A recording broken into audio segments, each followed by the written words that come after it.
We are live. Hello, everyone. Welcome to the eighth podcast of Unblocking Chain, wherein we talk to people who are in Web3. And today we have someone special. His name is Jesse, as you can see. And rest of the introduction, I leave it to Jesse himself. So, Jesse, we would love to know about you. How much? I guess I'll give you the high level details first. So I'm Jesse Anglen. I'm one of the co-founders and CEO of Rapid Innovation, which is a Web3 development company where we actually only focus on Web3 development apps. So my guys, uh, they they don't touch any legacy Web2 or Web1 if people still do that. Uh, Application builds. And yeah, I've been doing this for about 3.5 years now. I started Rapid Innovation. Um, and then I've got the long story of how I got into blockchain, but I'll save that for a question if you want to ask it. Yes, definitely. I have a question planned for that. So, Jesse, since we now know that you are the CEO and co-founder of Rapid Innovation, so now we'd love to know about your journey so far. So, like, what all have you done, and how Web3 really happened to you? Okay, this is a fun story. It's actually my favorite story to tell. So I was in the real estate industry in started in 2009, and in 2011 I had a client of mine that was an investor um, that sat me down. This would be the end of 2011. Sat me down and told me he had some big news for me. I thought he was going to buy more real estate. But what he ended up telling me was he ended up telling me about this thing called Bitcoin that he wanted to sell all of his real estate investments and buy.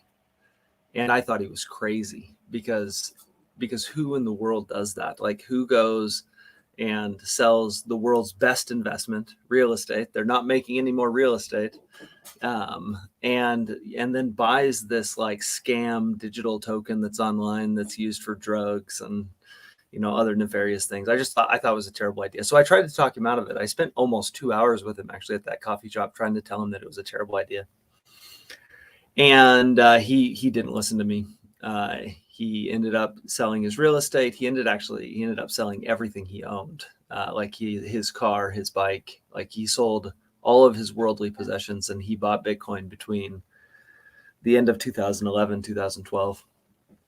Um, he did very well for himself, uh, because that was a great time to buy Bitcoin, and and I was left, wondering what I had missed. Like why didn't I understand this thing? And so he over the next several years he continued to try to get me into real estate, or sorry, from real estate into the blockchain industry. He had started a company that was doing different things. He was working with Roger Ver, um, uh, writing articles and doing interviews for Bitcoin.com, and a lot of the other very early OGs, trying to get me into the industry to work with developers and manage projects that he was building. And I wasn't interested. By that time, I had a single problem with Bitcoin. I loved that it was immutable. I loved that it was trustless. I loved that you could actually own your value. Like, there was so many things I loved about Bitcoin, but what I didn't love about it is that from a practical standpoint, there was no way to use it in an application and create an environment where they couldn't take the application down. And so you had a decentralized, immutable, trustless payment rails system, but you didn't have a decentralized, trustless, immutable application layer. And so I thought it was still useless.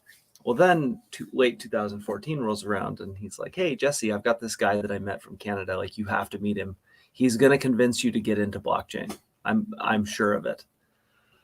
And so I was like, "Okay, I'll meet with him." And so Zach was doing a bunch of investing in different things early on, and so people were after him for money. So this guy up in Canada had gotten a hold of him for a little bit of money, looking for basically some seed money for a project that he had planned. So I hopped on that call, and it was Vitalik explaining how he wanted to create a decentralized application layer on blockchain, and I fell in love. Like, that was the end. Couldn't stand real estate, Mhm. and so I got out of the real estate industry, joined Zach. We started hiring and training Web3 developers, is what we call them now, but Yeah. blockchain developers, and actually began the process of launching applications, and even working with a few clients. Mhm. So that was a wild ride, like a very wild ride. Fast forward a little bit, and Zach decides that he wants to move into AI and machine learning. So it's probably Okay. 4 years ago now, probably, because that really captured his attention, Mhm. and asked me if I wanted to go with him. I really didn't. I love the Web3 space. I live it. I breathe it. This is like my life at this point. And so I said, no, you go do your thing. I'm going to do my thing. And I wandered around trying to figure out like what I wanted to do. I did a little bit of consulting. I tried to find my place in the world, and thought about launching a product, Okay. building something for people to use. And what I realized through that little soul searching phase that I had was that I love innovation. I love seeing innovation. I love being a part of innovation. And if I Mhm. was to go and build a product, say I was to build, a real estate product on blockchain, I could innovate in one sector over one product that may or may not be successful. But if I were to start a company that was solely focused on Web3 development, that hired the very best Web3 development people, in the world, the best blockchain developers, the brightest minds, I could help hundreds, maybe thousands of people innovate. And we Yeah. could begin this process of actually changing the world using, new and upcoming technology, like really, really quickly. Mhm. And so I decided to go that route. Started with me, um, my two co-founders, so Prasanjit Day and Tyson Faulkner. Prasan I had actually met when I was working with Zach, one of the most brilliant blockchain developers on planet Earth, in my opinion. And Tyson has been a serial entrepreneur his whole life, run a lot of businesses. And so we started with three original developers on EOS, actually, of all the chains. So it was all C++, and then just started growing the company from there. And now we sit at about 300 people, I think, on the team. Okay. Work with anywhere between, I think we're working with around 20 different projects right now, and a few in the pipeline, Mhm. and continuing to grow. So Yeah. that's the fun story. It's actually the short. There's a lot of fun stuff about like losing private keys and losing crypto, and like all of the other like interesting things that happen to people who've been in this Yeah. space for a long time. I Yeah. left all that stuff out, but that's for another podcast. Yeah, right. I think if we are going to talk about it, I am definitely going to enjoy it, but it's going to extend it to a whole lot level. So, yeah, like your story was really fascinating. I really, really enjoyed hearing to it, like how with the starting of blockchain, like around 2011, you started something else, then you got into it, you knew about bitcoin, but you also knew about the loopholes of bitcoin, which was somehow solved in around 2014, wherein you had no plans of getting into it, but I think something happened, luck happened, we can say, and you were landed into the space once again. Yeah, it was Yeah. fate. That's what I've decided. It was fate. I don't necessarily believe in fate, but that feels like fate to me. It was meant to happen. Yeah. So I know you have shared about rapid innovation as well, which we are going to talk about later in this video. But before that, I wanted to understand, like, since you were one of the really very early developers on Ethereum and you were playing around with smart contracts, so how, if we are going to compare development back in 2014, 2015, how does development on Ethereum has changed? Like, it could be about the resources or how people are developing on it. How does that difference looks like? So, I mean, first off, I will say I have written some code in my life, but it's all been bad code, and I'm not a developer. Like when I first got into this industry, I thought I'm going to manage developers without knowing how to write code. That doesn't work. And so I learned Solidity before I learned JavaScript. So anybody who I was very confused because there were things that people were talking about, and I learned Solidity in an environment where nobody was teaching it. And so Hmm. I became probably in those early days a very bad developer, because I was not a developer by trade. I didn't go to school for it. Like I was learning it on YouTube and reading articles, And which year and we are talking having about here? yes, and having people I was having people I hired teach me JavaScript so that I could figure out how to write uh, smart contracts. And I did a lot of pseudocoding and a lot of like architecture and design, but I left it up to smarter people to write contracts. So when I answer this question, it's going to be take it with a grain of salt, because it's coming from somebody who is a lot less technical than even you are, I would assume. And I've got 250 people at my company who are more qualified to answer this question than I am. But the thing that I've noticed that has changed the most is that in the early days there was nothing. Like Gavin did a good job with his documentation for the most part, kind of. But like we take a lot of things for granted today. Like ERC20 had not been created yet. There was no such thing as ERC20. It was like, oh, let's create a token. It didn't matter. Like anyone could do anything they wanted to. There was no standards around anything. There was no best practices. There was no there was no open Zeppelin. There was no nothing. Like you were actually creating Web3 from scratch, and Yeah. that was super exciting, right?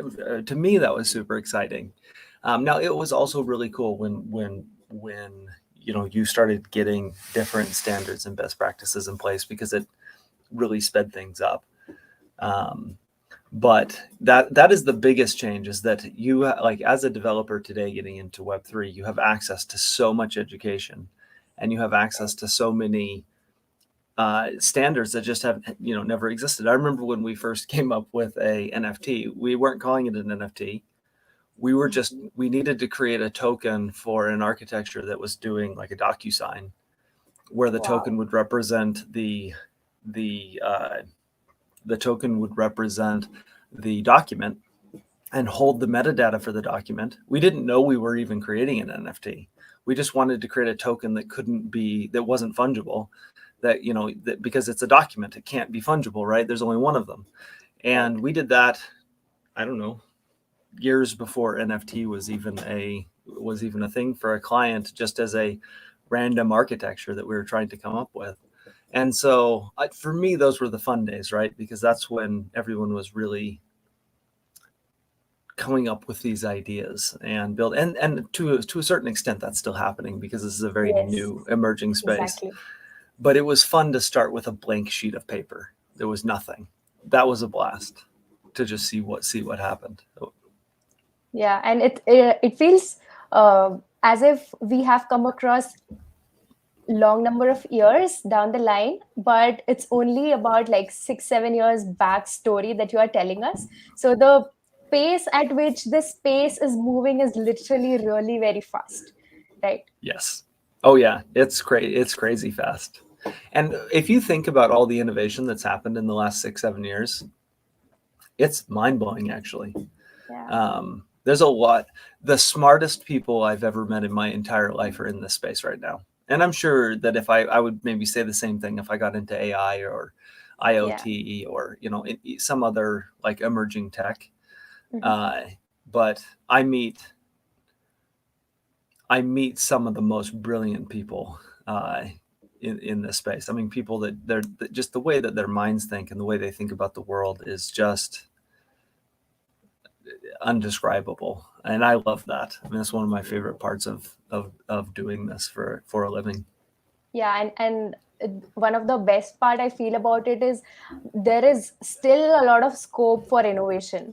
It's not like Yes. it has happened and everything is set. You can't really have new ideas because everyone else has already executed the ideas that you might have in Yep. mind. So that's another great point. Yeah, I hear unique ideas I've never heard before once a week at least. Because there's a lot of people calling me saying, "Hey, we want to build this thing. What do you think?" It's like, wow, I have never heard of that before. And so innovation's still happening, and it's going to happen for a long time. Look at the internet. We Yeah. innovated on the internet my entire life. You know, people were still coming up with new stuff. In fact, they still are coming up with new stuff. And we're sitting at what, 25 years, 30 years later. I'm not sure exactly what the official start date of the internet is, but I mean, 30 years later, we're still innovating. I Yeah. see blockchain having that kind of a life as well. Yes, definitely. I think everyone in the space feels the same. But this brings me to another thought that I am having right now. So you are in the space for quite some time, and the market conditions that we are seeing right now, it's quite, I would say, devastating. And we have been hearing bad news all around.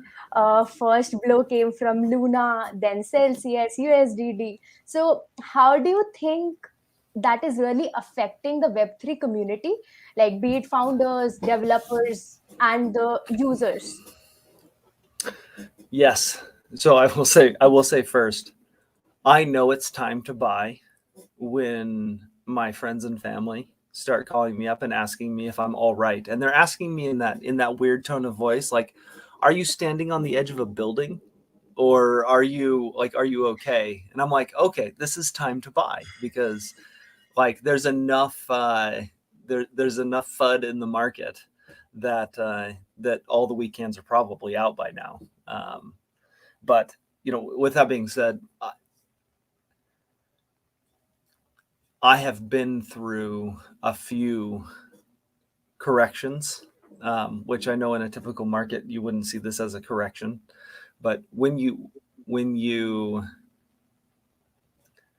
you take an asset and you allow anyone to buy it at any time of day or night, and you don't ever close it down, and it is speculative as well as provides utility, and it's got all of these different market forces and market dynamics, you're going to create bubbles. Like, it's going to happen.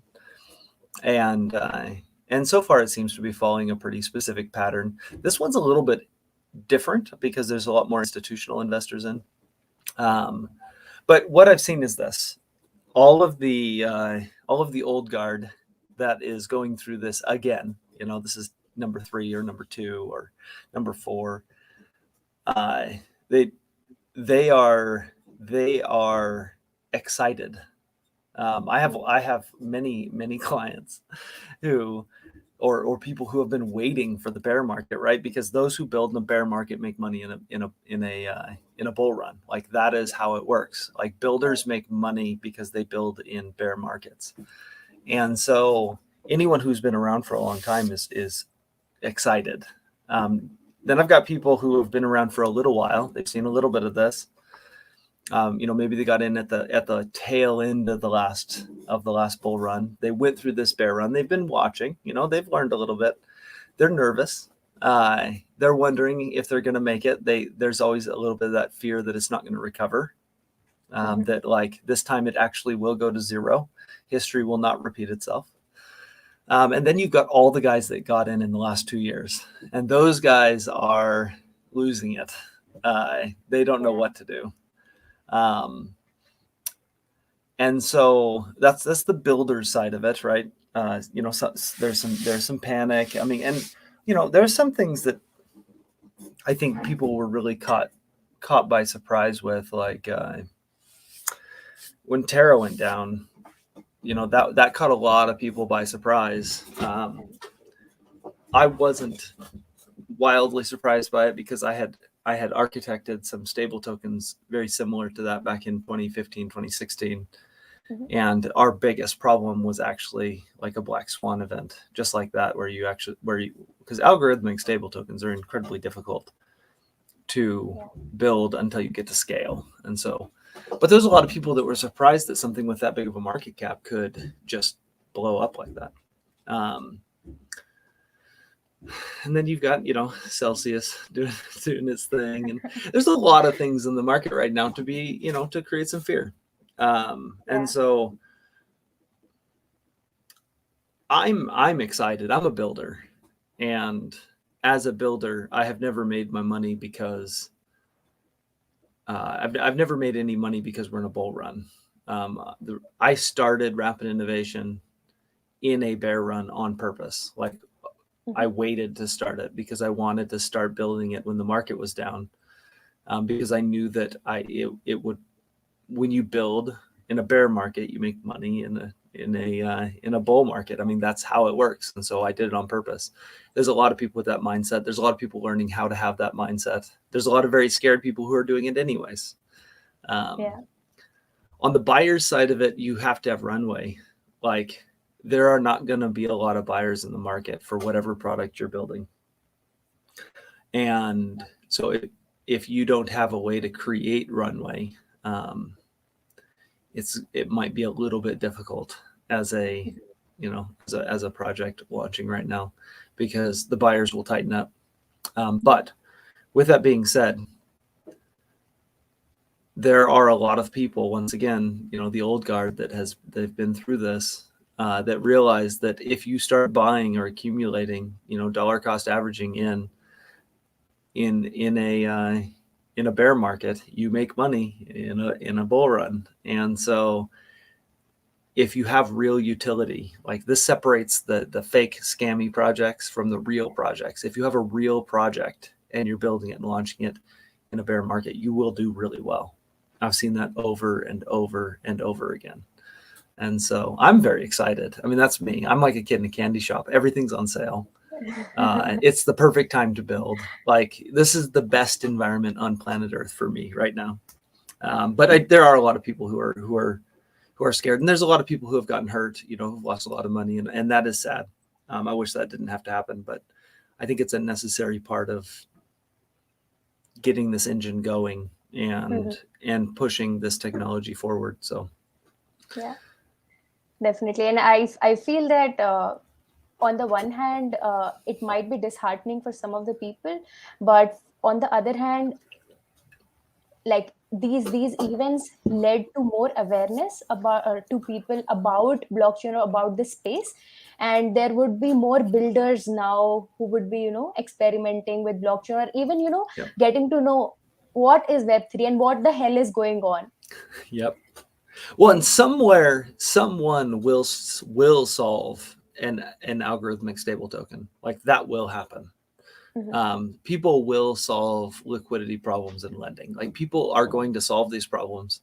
And if you go back and you look at what people were trying to do with algorithmic stable tokens in 2016, 2017, I mean, the thought processes have changed so much from then until now, and they will continue to change until someone solves it. And I love that because that's innovation, right? And we are, and that's what, I don't know, that's what I love. So Yeah. and that's what across the board with everything, actually, not just algorithm. I mean, everything is shifting. There's so many amazing, smart people coming to the table with new ideas. Yes, I completely agree with you on that, and really appreciate your thoughts on it. So if anyone who is new and watching this video, they might get a different sort of perspective of thinking about it. So yeah, thanks Jesse for that. Now coming to rapid innovation and how that is bringing a change, what I would like to understand is what exactly is rapid innovation, and what do you guys exactly do? So the idea is super simple. What I've realized in almost any space is there are two kinds of people. There are usually people who have technical know-how, who this is not absolutely true, but there are people who have technical know-how, and then there are people who are very creative and have ideas. Every once in a while, those two kinds of people are built into one person, and they do amazing things. But oftentimes, they're two different people. And so what I had noticed back in probably 2015, 2016 was that a lot of the people interested in getting into the blockchain space had no technical know-how. There were people like me who were like, hey, I see that blockchain is eventually going to eliminate real estate altogether. And there will be no, like, my job is going to go extinct because this technology exists. Yeah. And so now I want to get into blockchain, but I don't know anything about development. I don't know anything about building decentralized applications. I know nothing, right? Because I'm a complete noob. And so I wanted to provide an environment where somebody like that, who's in the insurance business, they're in the healthcare business, they're in banking, they're in finance, they're in real estate, they sell used cars. I don't care what it is.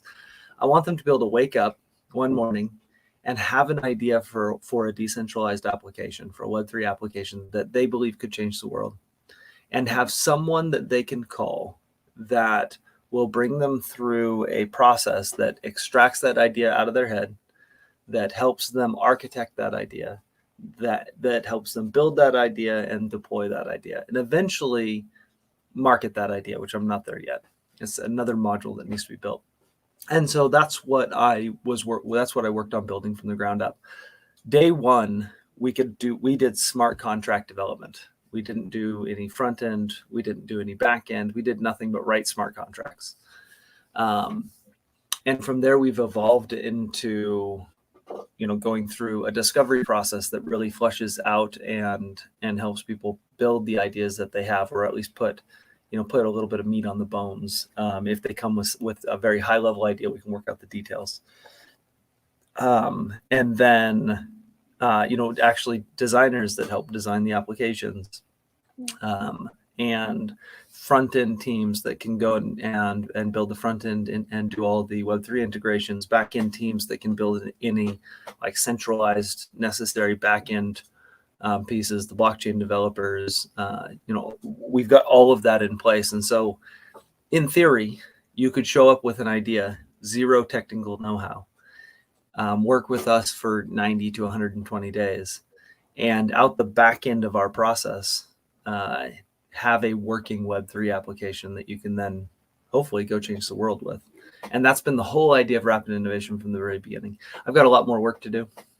There are things that are that are broken in our processes and things, and we're constantly improving and growing our process to be more helpful to people. But when my mother could come to me with an idea, and I could plug her into the front end of my process, and a beautiful Web3 application comes out the other side, and hopefully is even marketed and pushed to the community. So that's the plan. Wow, that's a great plan. But don't you think that if there is a person who has an idea and or definitely has money, to create or to make that happen, to have that Web3 application created, why do you think that they would come to Rapid Innovation rather than building their own team or hiring a back-end developer and a front-end developer and have that ready? And do it themselves? That is a great question. It's actually one that I've wondered myself. I have some theories on it, because a lot of people do come to us. And I think it's actually pretty simple. I think it's because it's very, very difficult to, number one, find good Web3 developers. It has been for the last several years, at least. But it's very easy to find bad Web3 developers that say they're good Web3 developers. In fact, it's incredibly easy to find those people. And so a lot of people show up to us with just having had a lot of very bad experiences. And so it feels easier. So that's one. The other thing is that it takes time. Let's say that you want to build a yield aggregator, for instance. and you've got let's say you've got some semi-complicated modification that you want to do to it. It's going to require someone with a little bit of intelligence. Yeah. The day that you put a full team on the project that understands the project, you're 60 days away from having a completed project, let's say, a completed product. But before you do that, you have to hire a competent team. Mhm. That process of bringing on a competent team, bringing them up to speed on the project, maybe even training them if you're going and finding like a really good Node.js guy and trying to teach him develop Solidity so that he can actually write these contracts, or letting him take time to learn it. That's another 3 months, right? 90 days. So you are, let's say you're 5 to 6 months away from having your product done if you do it yourself. When you come to Rapid Innovation with a product that's well defined and you know what you want, you don't have to educate anyone. You don't have to find anyone. You don't have to do anything. Like, you sign a contract and the next day we start building. Maybe that day we start building. And so, because time to market is so incredibly important in a space that moves this fast, there's a massive advantage to finding somebody who really knows what they're doing. So with that being said, oftentimes Rapid Innovation acts as a transitory step where they're coming into the market, they're using us to get to market, and then over the course of the next, let's say, year to 2 years, we actually do get replaced. And I would say that happens 100% of the time. Yeah. Maybe not quite, but almost always they eventually bring in their own teams, they bring in their own people, they go after investment. Investors don't like third-party risk, and Rapid Innovation is the definition of third-party risk. And so they're going to continue to pressure them to bring in their own developers and to bring in their own people. And we know that. We don't fight it. It's fine. There's other people who want to build stuff. And so that's kind of why I think people use us, and what ends up happening. Like, we don't become people's permanent development team. Mhm. It doesn't happen. It doesn't make sense even. So can we think of Rapid Innovation as a company who is the who is the entry door for someone who has an idea about building an application and then making it happen? Later down the line, it might happen that they would have their own team, but starting that in the first place is what is the main thing that Rapid Innovation is trying to achieve. Am I right here? Yeah, absolutely. It became the vision out of necessity, but yeah, that is completely accurate. I mean, Rapid Innovation is a transitory step in innovation, but eventually you will get your own team, and your team will build your product, and that's great. Like, we support that, we expect it, we want it. And with a lot of the guys that we work with, they build stuff, then they build teams. Those teams take over those projects, and then they come back to us and they build other stuff. And so we end up having clients that work with us forever. They never leave. But we're not working on the first project that we were working on. And for us, that meets our vision, because our mission and our vision is to be the innovators that help. We want to help builders and help innovators bring innovation to the world. And so the more ideas and the more projects that we can get started and hand off to capable people and put in capable hands, the more we're fulfilling what we're trying to do in the world anyways. Yeah. And now, like, I know being a CEO, you would be having much more responsibilities right now, and development, I know that you haven't really have your hands on, and it has been long for you that you have touched development.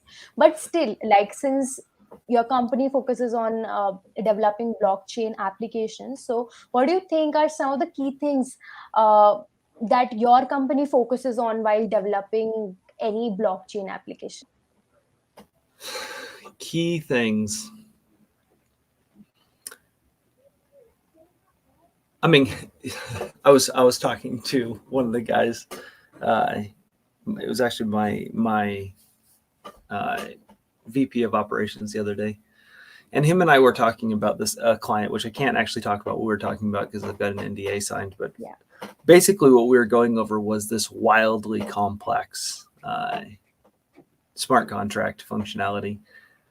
And he brought up, he said, you know, what's funny, Jesse, he said, I've been here a year and we're talking about something that is mind blowing, like it is boring. Because we see this kind of innovation every day, and we've become like immune to it, or like we almost don't see like how crazy it is what these people are doing and what they're doing. Like this particular client, which eventually you'll see the project come out, and it is amazing. Like what they're doing is revolutionary. It's mind-boggling. These guys are brilliant, and we're talking about their functionality like it is, you know, just a thing.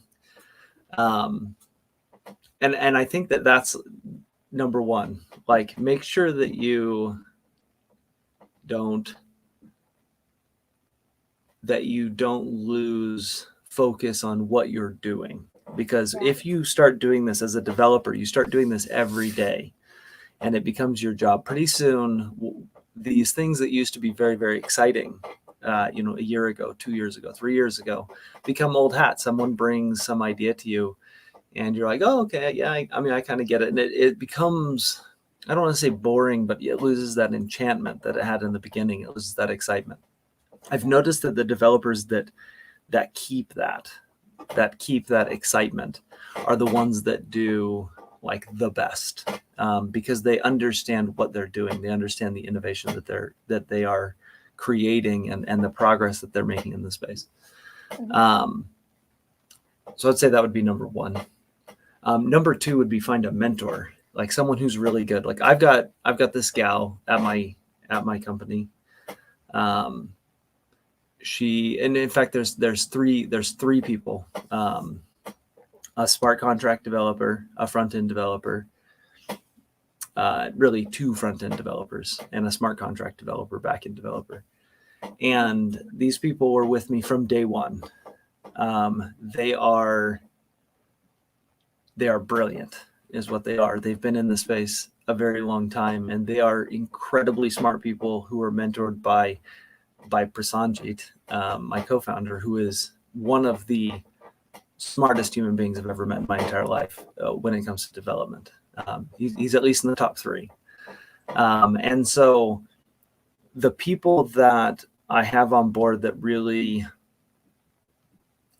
do well will actually engage in relationships with people who are brilliant, you know, who are good. You're the sum total of your you know, 5 closest friends, kind of a theory.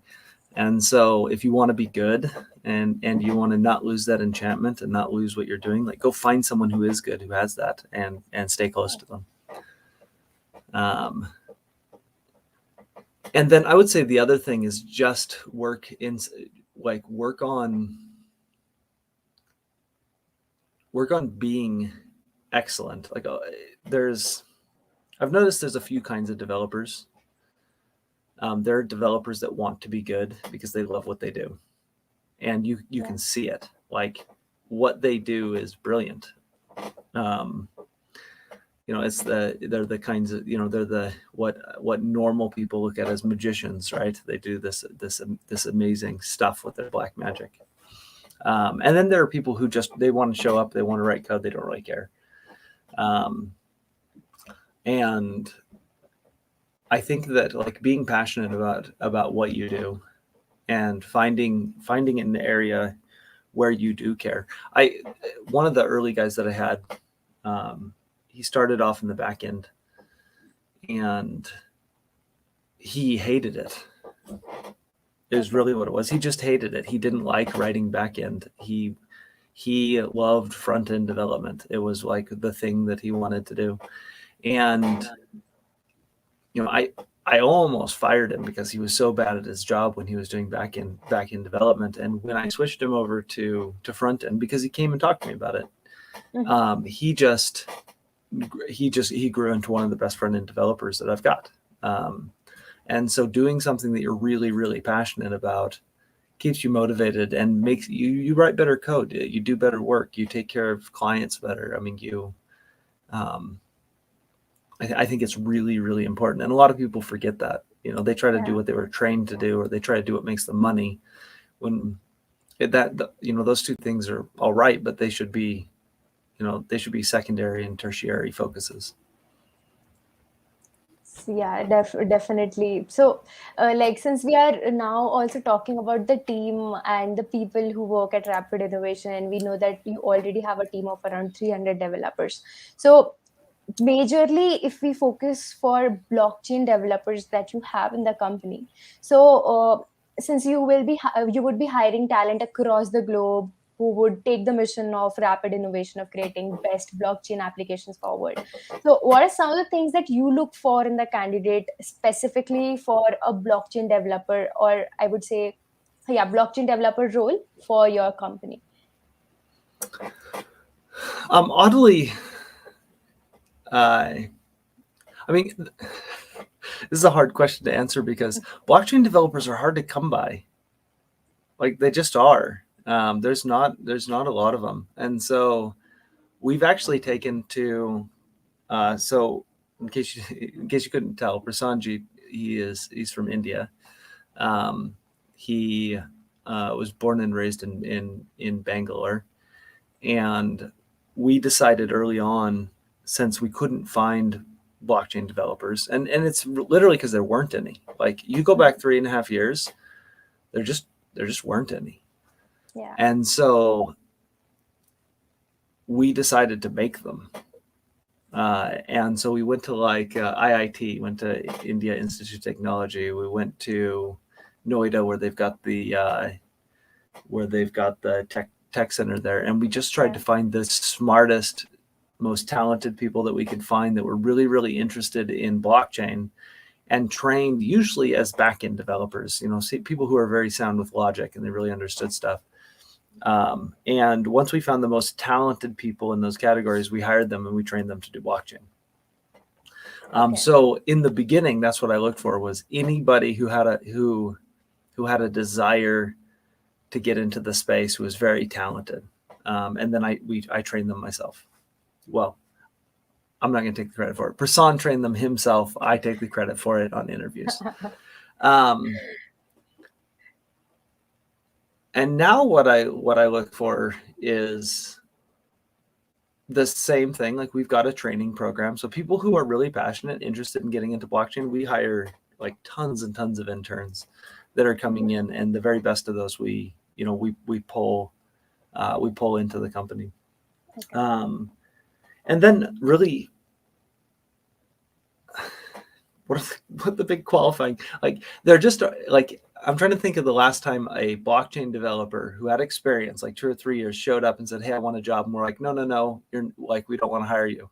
Like I think we hire just any blockchain developer that shows up, that is charging a reasonable amount. There have been some crazy prices that I've seen in the last 2 years, but I don't even know that we don't hire people if they have a lot of experience, because it's very difficult to find people with a lot of experience. And I really like the fact, like, I did not have any idea about it, that rapid innovation also focuses on training people for blockchain development, because uh, I think the on hand experience that you get after entering a company, or it could be participating in a hackathon, but like doing some live projects give you more exposure.